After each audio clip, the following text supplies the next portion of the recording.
Hi, folks. I thought I would come to you in another medium. If you're in my online 101 class, you've never heard my voice before. And if you're in my 105 class, you have. But I wanted to do what I've been threatening to do for, a week or so and talk to you a little bit about one of our textbooks, namely Writing Well in the 21st Century, which I have now called Clarity and Flow because Linda Spencer uses those words so often. And I wanted to talk a little bit about the introduction to it and the first paragraph about punctuation. But and this is only for my English 101 class. Here is our home page. Don't worry, English 105, I'll update the home page for you too. And if you go over to the course tools, course policies, and then there's one of these that says things I look for in your essays. What am I looking for when I look at your essays? I'm looking for the content, of course. I'm looking for how well that content is put together or the flow and the writing style itself. Linda Spencer has a few things to say about that. And of course, the main thing that she has to say is correct writing, or what I call sentence level mistakes. So, do read these files. I do notice that not a lot of you have been keeping up on the reading. There are two new files in Chapter 2 for my English 101 class. But let's get back to clarity and flow, or writing well in the 21st century.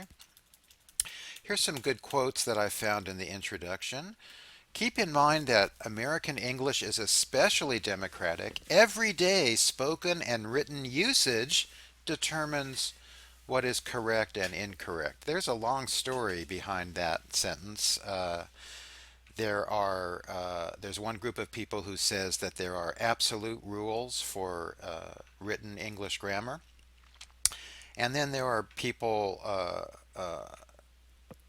that she's a member of, apparently, that says it kind of depends on how people speak and write, and that determines what the rules are. And so she's even a little bit more democratic than I am. Uh, and some of the things that she says in that book that are now accepted really have surprised me. Yet, she says on page 2, despite all this change and growth of English, good writing still doesn't instantly happen, even on a computer screen. The most talented writer rarely has epiphanies when the words flow in perfect, poignant, and clear sequence. If that happens to you, by the way, this semester, congratulations, you are in a state of grace. Most good writing I know is really rewriting, where you have to work on achieving that clarity and that flow. Punctuation was not designed to confuse and frustrate writers. Punctuation was designed to create clarity, there's that word again, and accessibility for the ideas expressed in a sentence. Remember, punctuation is supposed to assist in clarity, not obscure clarity. Using those little marks just makes what you have to say more clear. Although all parts of speech are equally important, I suggest you look first at the nouns, pronouns, and verbs of each sentence. Are the nouns specific or general? When you have a choice, use specific nouns. Are the verbs in the passive or active voice? The active voice is preferred in the 21st century. Are you using too many adjectives and adverbs? Consider whether punctuation can replace a conjunction like and or but or so. A couple of other quotes in the punctuation chapter, chapter 1. We never discussed the role punctuation plays in a sentence when she was in school. She means that punctuation is the writer's helper in creating clarity in a sentence, but also that punctuation helps convey the intangibles in a sentence, nuance, feelings, tone, and voice. Yes, punctuation can help make that clear. The more punctuation in a sentence, the slower people will read the sentence. The less punctuation in a sentence, the faster people will read the sentence. And as you will see, she doesn't really care whether you use a lot or a little, and there are no absolute rules for that. There are two kinds of punctuation marks. There's the end marks, or external punctuation. Just three of those: the period, the question mark, the exclamation point. And there are also internal punctuation in the middle of a sentence. Many more of those: commas, semicolons, etc., etc. By far, the most important for our purposes are commas, semicolons, and quotation marks. And I'll send you this file. Really, it's not a long Word file. It's just my notes, really, as I go through this short video. Um, Here's one of the most common mistakes that I see in essays. Periods and commas go inside quotation marks, semicolons and colons go outside them. So it would be wrong to write this. He said, "It's really nice outside today," quotation marks, period. No, no, no. Pop that period inside the quotation mark.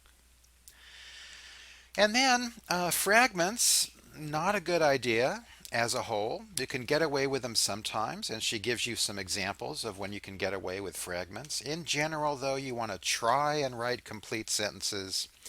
That means your sentences should almost always have a subject, which is a noun or a pronoun, and a verb, which is something that that noun or pronoun did. I haven't used this line in a long time, but here is the archetypal English sentence. Something happened. Subject, verb. Noun, verb. Okay. I say the commas, the semicolons, and the quotation marks. Do read what she says on page 17 about open punctuation and close, not close, but close punctuation. Open means fewer punctuation. Close punctuation means a lot. Whatever you do, be consistent. Don't don't use a ton of commas in one paragraph and very few in another. Here's a good rule. Never ever use a comma between a subject and a verb. Not once. There's one of those rules that's 100% accurate. Never use a comma between a subject and a verb. You would never ever say write that between those. Try not to use commas between complete sentences. That's what semicolons are for. Here is a run-on sentence, even though it's a very short sentence, because it has a comma, and what comes before the comma is a sentence, and what comes after the comma is a sentence. Can't do that. Instead, write, here's an example, semicolon, don't do this. This might be the single most common mistakes composition students make on their essays. I will highlight them when you write one of these run-on sentences, but try to develop a sense of when a sentence ends and when it hasn't. If it's over, use a period or a semicolon after it, like I just did. And if the sentence is still incomplete, use a comma. And that's all I wanted to say in introducing this first chapter. Truly, the rest is up to you. Please read that first chapter about punctuation. It's not terrible. She's a good writer. And then there are some practice exercises on page 40 and 41.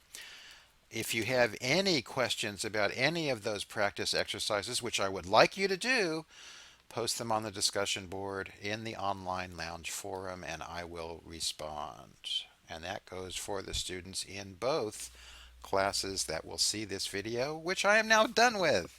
So I hope you enjoyed this, and happy Labor Day. I will see you soon. Bye-bye.